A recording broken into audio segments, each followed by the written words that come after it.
요즘 실버타운 광고가 눈에 띄게 많이 보이고 있습니다.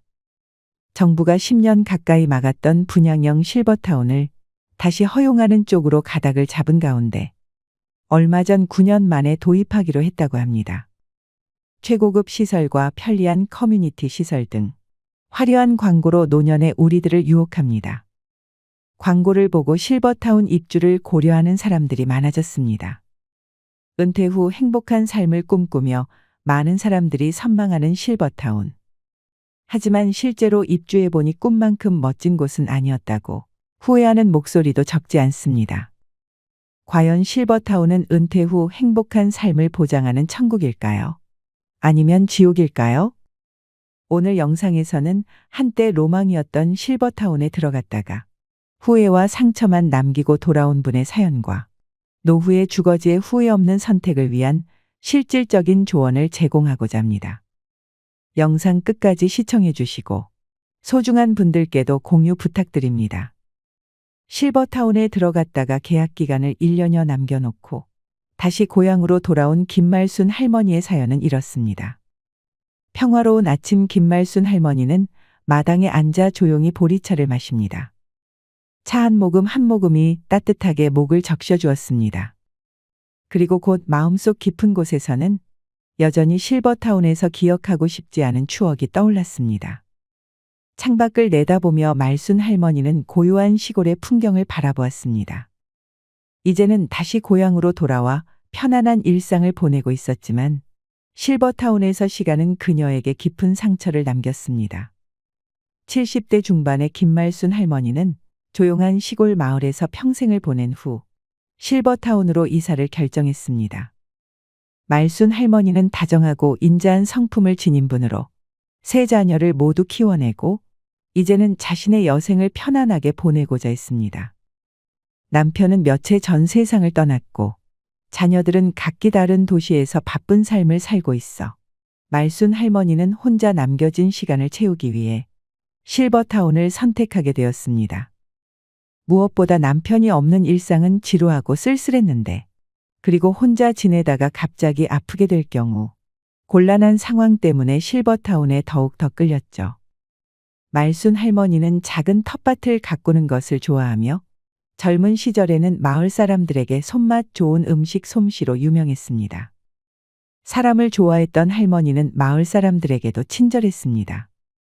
새벽 일찍 일어나 마당을 쓸고 집안을 정돈하는 일은 할머니의 오랜 일과였습니다. 비록 시골에서의 삶이 단순하고 평범했지만 그녀에게는 모든 것이 소중한 일상이었습니다. 실버타운에 들어가기로 결정한 이유는 무엇보다도 그곳이 제공하는 다양한 편의시설과 안전한 환경 때문이었습니다. 할머니는 실버타운에서 새로운 친구를 사귀고 건강하게 여생을 보내리라 기대에 부풀어 있었습니다. 처음에는 고급스러운 시설과 친절한 직원들 덕분에 할머니의 기대는 현실이 되는 듯 보였습니다. 김말순 할머니는 실버타운에 들어가기로 결심하고 많은 정보를 알아보았습니다. 그러나 할머니의 마음 한구석에는 꺼림칙한 감정이 자리 잡기 시작했습니다. 먼저 실버타운에 입주하는 데 필요한 금액이 너무 비쌌습니다. 보증금과 월 납부 비용이 예상보다 컸지만 남편이 남겨준 유산과 자식들의 도움으로 이 문제는 해결할 수 있었습니다. 그러나 입소 자격 조건을 확인하면서 할머니는 당혹감을 느꼈습니다. 80세 이상은 신규 입소가 불가하고 혼자 거동할 수 없거나 치매가 있는 사람도 입소할 수 없다는 규정이 있었습니다. 매년 치매 검사를 받아야 했고 문제가 있으면 더 이상 실버타운에 머물 수 없었습니다. 이 사실을 알게 된 순간 말순 할머니는 말문이 막혔습니다. 할머니는 자신이 나이 들고 몸이 아파서 실버타운에 들어가려 했지만 오히려 이런 조건들이 그를 막고 있다는 사실이 기가 막혔습니다. 이 규정들은 말순 할머니의 마음을 어둡게 만들었습니다. 물론 할머니는 자격 조건에 모두 부합하기 때문에 입소를 할 수 있었지만 이후 나이가 들면 버려지는 기분이 들어 기분이 좋지는 않았습니다. 김말순 할머니는 실버타운의 치매 관련 규정에 대해 생각하며 조용히 혼잣말을 했습니다. 매년 치매 검사를 받으라니 그럼 내가 언제라도 내쫓길 수 있다는 거잖아. 이런 곳에서 마음 편히 지낼 수 있을까? 아니, 애초에 이런 규정을 만든 사람들이 우리 같은 노인들의 마음을 이해나 할까? 그때 실버타운 직원이 할머니를 설득하기 시작했습니다. 어르신, 저희 실버타운에서 유명 셰프님이 만드는 식사를 챙겨드려요. 또 몸이 불편하시면 바로 진료 받으실 수 있도록 의료진이 상주하고 있습니다. 상담사는 부드러운 미소를 지으며 이어갔습니다. 그리고 어르신 혼자 계시면 심심하잖아요.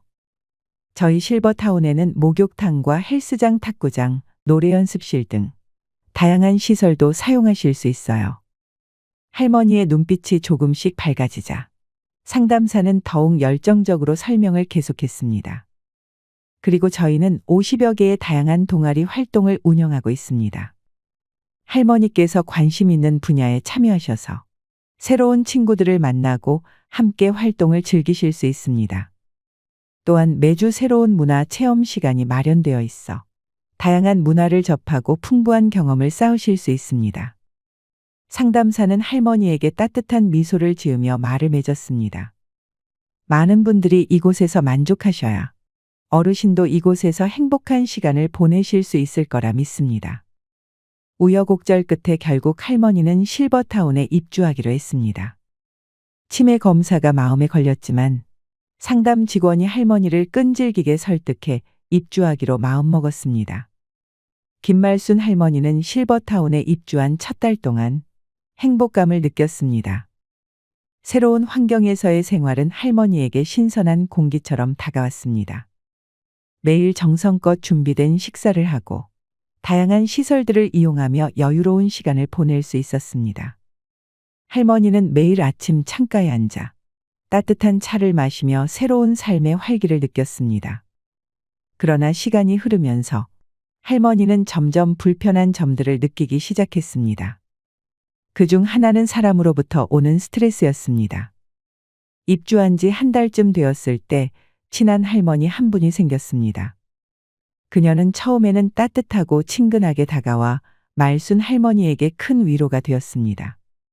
하지만 이내 그 친한 할머니는 매번 자식 자랑을 시작했습니다. 자녀들이 얼마나 성공했는지, 어떤 선물을 받았는지, 가족과 함께한 여행 이야기 등을 끊임없이 늘어놓았습니다. 말순 할머니는 처음에는 그 이야기를 들어주었지만 점점 짜증이 나기 시작했습니다. 오늘 우리 사위가 말이야. 보너스 받아서 선물을 잔뜩 사서 왔더라고. 이래서 다들 대기업 그러는 거야. 말순 할머니는 더 이상 참을 수 없었습니다. 알았으니까 자랑 그만하고 얼른 가봐. 그러나 옆집 할머니는 꿈쩍도 하지 않고 계속 자랑을 이어갔습니다. 이번에도 뽀보너스 나왔다고 하면서 임플란트를 새로 해준다고 하지 뭐야. 내 이가 몇 개 안 좋거든. 말순 할머니는 옆집 할머니의 등을 떠밀다시피 하며 문 쪽으로 인도했습니다. 이 불편한 감정은 시작에 불과했습니다. 말순 할머니는 실버타운에서의 생활이 점점 더 견디기 어려워지는 것을 느꼈습니다. 처음에 설렘과 기대는 사라지고 그녀의 마음속에는 불안과 외로움이 자리 잡기 시작했습니다. 실버타운에는 이상한 문화가 있었습니다. 매 끼니마다 제공되는 식사는 모든 입주민들이 활용할 수 있는 식당에서 제공되었는데 그때마다 모두들 격식 있는 차림으로 등장해서 식사를 하는 것이 하나의 관습이었지만 신경 쓰지 않았습니다. 그래서 매번 편한 복장으로 식당에서 밥을 먹었습니다. 그러던 어느 날 말순 할머니는 다른 사람들이 자신을 욕하는 것을 우연히 듣게 되었습니다. 저 할망구 매너하고는 실버타운에 살면서 격식이란 걸 모르네. 한 할머니가 콧방귀를 끼며 말했습니다. 다른 할머니가 비웃으며 덧붙였습니다. 맞아, 맨날 저렇게 후줄근한 옷만 입고 다니더라. 혼자 사니까 더 그런가 봐. 아무도 신경 안 쓰니 자기를 가꾸지도 않네. 여자는 늙어도 여자인데. 세 번째 할머니는 큰 소리로 웃으며 말했습니다. 명품 하나 없는 거 보니 자식들이 신경도 안 쓰는 모양이야. 우리 딸은 나한테 항상 좋은 것만 사주는데. 더 이상 참을 수 없었던 할머니는 자리에서 일어나 그들에게 다가갔습니다. 이봐요. 할머니는 분노에 찬 목소리로 외쳤습니다. 지금 무슨 소리를 하시는 겁니까? 세 분 몰려다니면서 남 욕하는 게 격식 있는 사람이 할 수 있는 태도예요? 어이가 없어서 제발 내면을 좀 더 가꾸세요. 말순 할머니는 그 말을 남기고는 자리에서 빠져나왔습니다. 그 사건 이후로 실버타운에서 말순 할머니에 대한 소문이 빠르게 퍼졌습니다. 다른 할머니들은 은근하게 그녀를 따돌리기 시작했습니다. 할머니는 식당에서 혼자 식사하는 시간이 늘어났고 모임에서도 외면당하는 일이 많아졌습니다. 마치 투명 인간이 된 듯한 느낌이었습니다. 할머니는 외로웠지만 그래도 꿋꿋했습니다. 어느 날 말순 할머니는 오랜 친구를 만나러 갔습니다. 친구는 주상복합 아파트에 살고 있었고 말순 할머니는 그곳에서의 생활이 어떤지 궁금해졌습니다. 친구의 이야기를 들어보니 주상복합 아파트는 실버타운과 비슷한 점이 많았습니다. 아파트 단지 내에는 식당, 헬스장, 커뮤니티 센터, 수영장 등 다양한 시설이 갖추어져 있었습니다. 할머니는 아파트를 둘러보며 이곳의 활력 넘치는 분위기에 깊은 인상을 받았습니다. 이곳에는 노인들뿐만 아니라 젊은 사람들도 많아서 생동감이 넘쳐 보였습니다. 실버타운과 달리 같은 노인들끼리 교류는 적었지만 오히려 할머니는 이것이 더 마음에 들었습니다. 실버타운에서 겪었던 파렴치한 사람들을 다시 만나는 것보다 소수의 마음이 맞는 사람들과 교류하는 것이 더 나을 것 같았습니다. 물론 시설은 실버타운이 조금 더 좋았지만 아파트도 못지 않았습니다. 그리고 무엇보다 입주 비용이 크게 차이가 났죠. 친구와의 식사를 마치고 집에 돌아오는 길에 생각했습니다. 물론 장점도 있었지만 이제는 단점들만 눈에 들어오기 시작했습니다. 실버타운에서 제공하는 셰프의 음식은 처음에는 좋았지만 매번 먹다 보니 질리기 시작했습니다.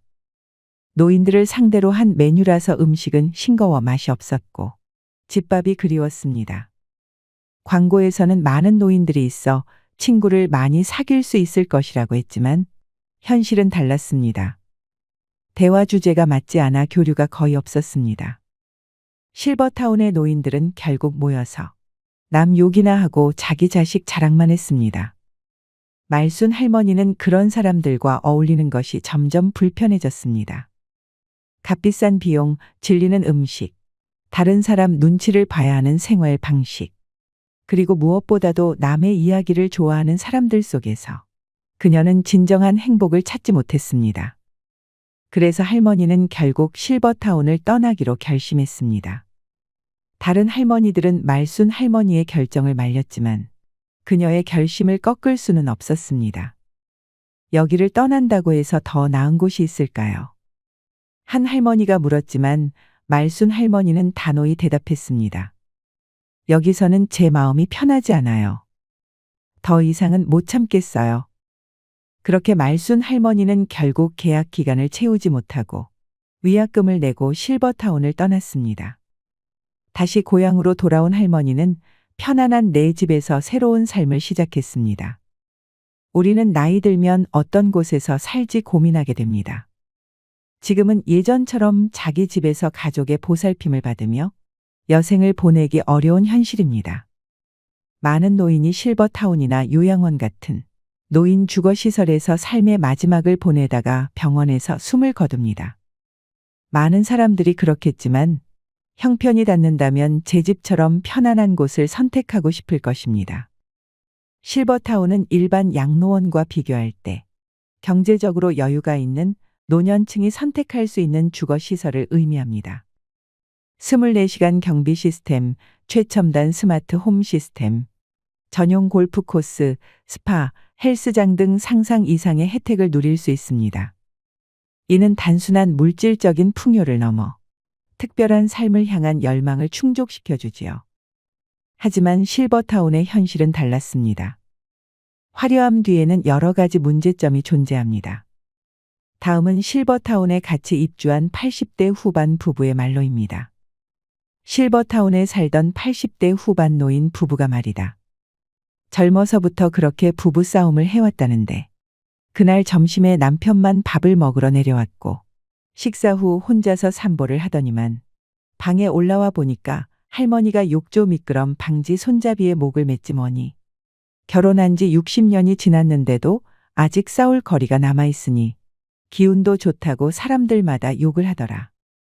우연찮은 기회로 실버타운에서 저녁 식사를 하고 건물을 한 바퀴 돌면서 실버타운에서 일하고 계신 이모님이 들려주신 비극입니다.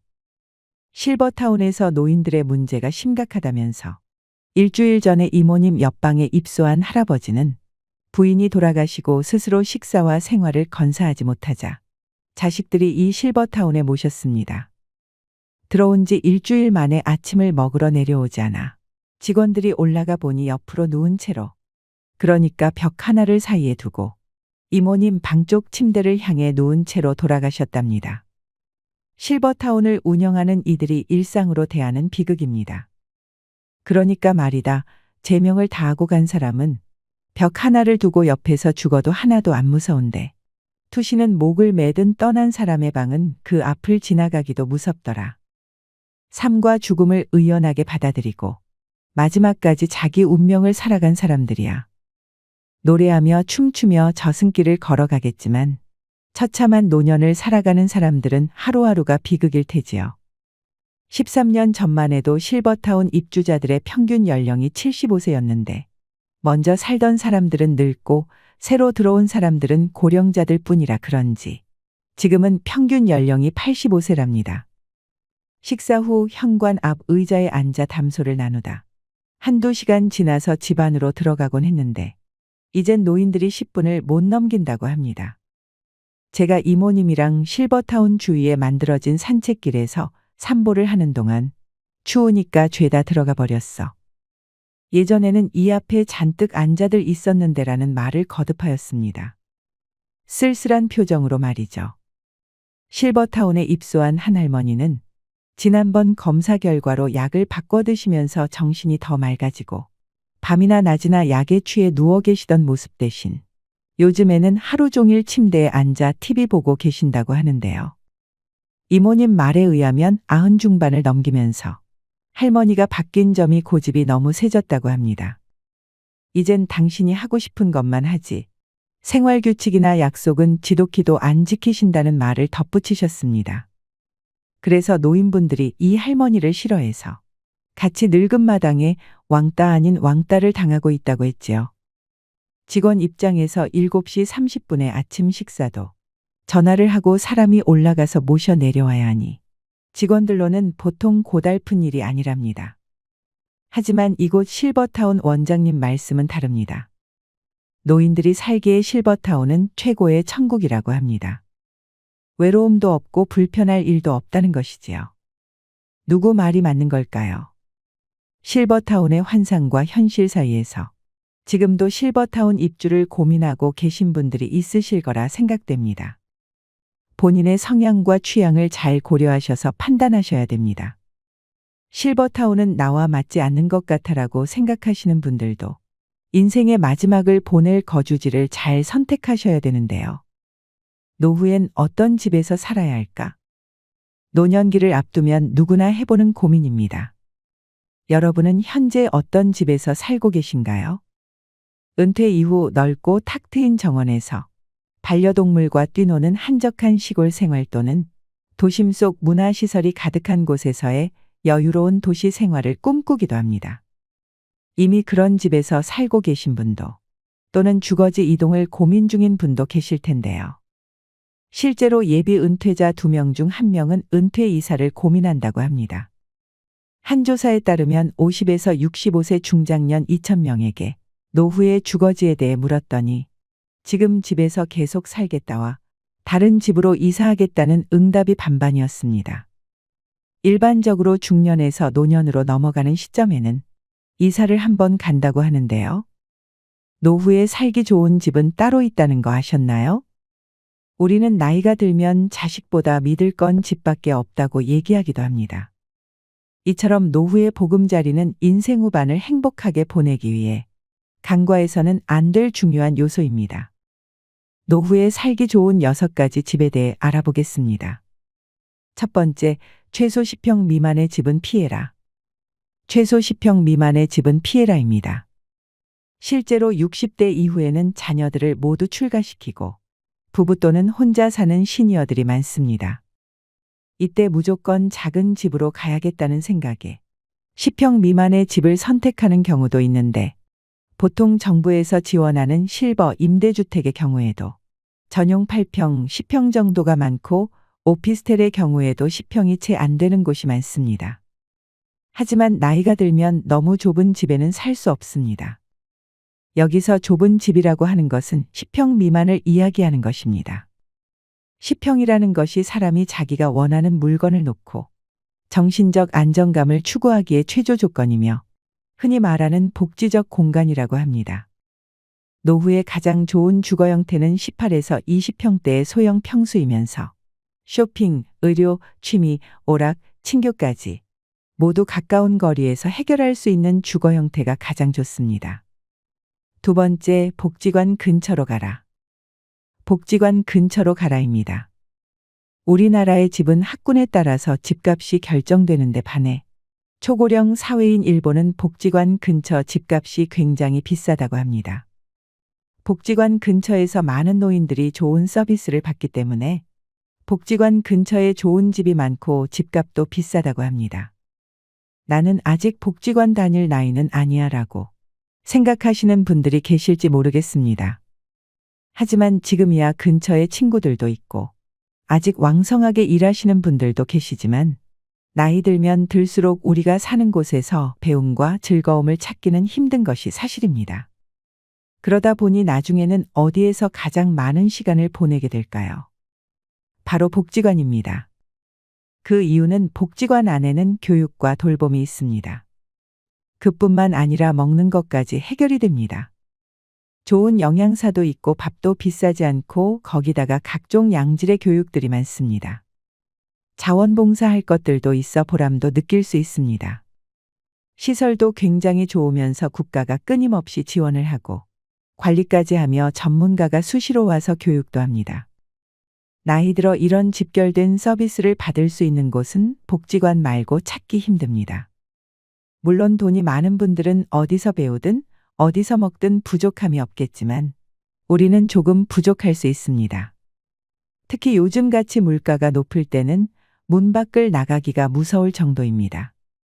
무엇을 배워보고 싶어도 돈 걱정부터 앞서게 되는데, 이럴 때 복지관이 대안이 될 수 있습니다. 그래서 노후에는 내가 즐길 수 있고 친구도 만날 수 있는 복지관 근처에 사는 것이 좋습니다. 세 번째, 병원이 30분 이내에 있는 집을 선택해라. 병원이 30분 이내에 있는 집을 선택해라입니다. 가까우면 가까울수록 좋은 것이 병원이지만 제가 특히 30분을 강조하는 이유는 우리가 기초 의료 서비스에 접근하기 위한 최단 시간이 30분이기 때문입니다. 정말 위급한 상황을 제외하고는 30분 이내에 병원에 갈 수 있으면 됩니다. 요즘 의료시설이 잘 되어 있어 지방 몇몇 곳을 제외하면 보통은 30분 이내에 병원이 있습니다. 노후에 집을 선택할 때는 병원이 가장 우선순위가 되어야 합니다. 중년을 넘어가면서 건강에 대한 이슈가 굉장히 커지게 됩니다. 아무리 몸 관리를 잘한다고 해도 70이 넘어가면 병원을 자주 가게 됩니다. 가벼운 병은 가까운 곳에 가서 치료를 한다고 하지만 중병이나 장기질환들, 만성질환들이 계속 발생하게 되면 큰 병원을 많이 이용할 수밖에 없습니다. 그래서 질병에 대한 관리가 가능한 곳이 30분 이내에 갈 수 있는 것이 가장 좋습니다. 네 번째, 자녀와 살아야 한다면 가치보다는 근처를 선택해라. 자녀와 살아야 한다면 가치보다는 근처를 선택해라입니다. 우리는 자녀와 살고 싶지 않지만 어쩔 수 없이 함께 살아야 하는 상황이 올 수 있습니다. 많은 시니어분들이 사별을 경험할 때 이사를 생각하게 된다고 합니다. 사별을 경험하게 되면 내가 몇십 년을 살던 내 집이 갑자기 공허하고 무섭기 시작합니다. 또 한 가지는 집이 너무 관리하기에 크고 어렵습니다. 그래서 그때 집을 좁혀 가거나 아니며 자녀들이 가까이 있는 쪽으로 옮겨가시는 분들이 많이 계십니다. 이때 우리가 반드시 생각해야 할 것 있습니다. 부모와 자녀가 함께 살면 주거비나 식비의 부담이 줄어들고 외로움은 어느 정도 해소될 수 있으나 사위나 며느리와의 관계에서 오는 새로운 인간관계 스트레스가 생길 수 있다는 것입니다. 따라서 자녀와 함께 살아야 한다면 함께보다는 근처에서 사는 것이 가장 이상적입니다. 손주가 어렸을 때는 손주를 돌보는데 손을 보태거나 성장을 지켜보며 삶의 활력을 얻는 것도 좋습니다. 이렇게 자녀와는 적절한 거리를 유지하는 방법이 노후 생활에서 스트레스를 최대한 줄이면서 현명하게 지내는 방법입니다. 5번째, 근처에 공원이나 산책로가 있는 집을 선택해라. 근처에 공원이나 산책로가 있는 집을 선택해라입니다. 우리 시니어분들이 스포츠나 산책 등에 참여하는 비율이 매년 증가하고 있습니다. 노년기에는 늘어난 시간적 여유를 이용하여 산책이나 가볍게 운동을 할 수 있는 공원 또는 산책로가 주변에 있는 주거 환경이 좋습니다. 노년기가 되면 활동성이 떨어지고 야외 활동을 적게 하게 됩니다. 하지만 나이가 들수록 적당한 야외 활동을 하여 신체 활력을 증진해야 합니다. 동네 주변의 산책은 신선한 공기 자연의 아름다움을 느낄 수 있어 심혈관 건강 증진뿐만 아니라 노인 우울증 예방에도 아주 좋습니다. 6번째, 노후용 집은 따로 있다. 노후용 집은 따로 있다입니다. 우리가 집을 소유하고 있으며 재산세 관리비 같은 여러 가지 유지 비용이 발생됩니다. 신혼이나 2에서 30대에 산 집이라면 30년 이상이 지난 건물이 됩니다. 여기서 반드시 확인하셔야 할 부분이 있습니다. 바로 노후에 내가 이 집을 매매한다면 얼마나 받을 수 있는지 금액을 미리 파악해 두는 것입니다. 내가 거동이 불편해져 돌봄 시설이나 병원에 가야 할 때 그 비용을 집 한 돈으로 충당할 가능성이 크기 때문입니다. 내가 가지고 있는 금융자산이 적으면 자택 매매를 고려하지 않을 수 없게 됩니다. 나이 들어 갑자기 닥칠 수 있는 상황들을 대비하는 것입니다. 그리고 현재 사는 집이 너무 오래되었거나 나에게 너무 크고 관리하기 어렵다면 노후용 집으로 이사하는 것을 권하고 싶습니다. 노후가 되면 다리에 힘이 줄어들기 때문에 너무 크고 넓은 집은 집만 될 뿐입니다. 젊고 아이들과 있을 때는 크고 넓은 집이 좋지만 혼자 혹은 둘일 때는 청소도 힘들 뿐 아니라 잡동사니들이 쌓이기 때문에 작은 집이 좋습니다. 집은 익숙함도 좋지만 그보다는 편리성이 중요합니다. 지하철역이나 마트, 병원 같은 편의시설은 가까울수록 좋고 작은 집이라 해도 부부 각자가 독립적으로 사용할 수 있는 방이 각각 있는 것이 좋습니다. 나중에 정말 나이가 들어서 우리가 수족을 움직일 수 없는 순간이 오게 됩니다. 그때는 우리가 요양병원이나 요양원을 가든지 자식들과 함께하는 순간이 오겠지만 내가 5에서 60세 이후에 이사를 할 때는 나만의 기준과 우선순위를 정하고 내가 살 마지막 집이라는 생각을 가지고 선택하시는 것이 좋습니다. 집이라는 것은 사고 파는 것이 쉽지 않다 보니 다시 돌아오기가 매우 어렵습니다. 그러니 은퇴 이후에 주거지를 결정할 때는 이주의 목적을 명확히 하고 타인의 기준보다는 나를 기준으로 선택해 보셨으면 좋겠습니다. 오늘 내용이 도움이 되길 진심으로 바라며 행복한 노후를 위한 현명한 거주지 선택을 하셨으면 좋겠습니다. 오늘도 노후의 지혜와 함께 해주셔서 감사드립니다. 황금빛으로 무르익어가는 여러분의 지혜로운 인생을 언제나 응원합니다.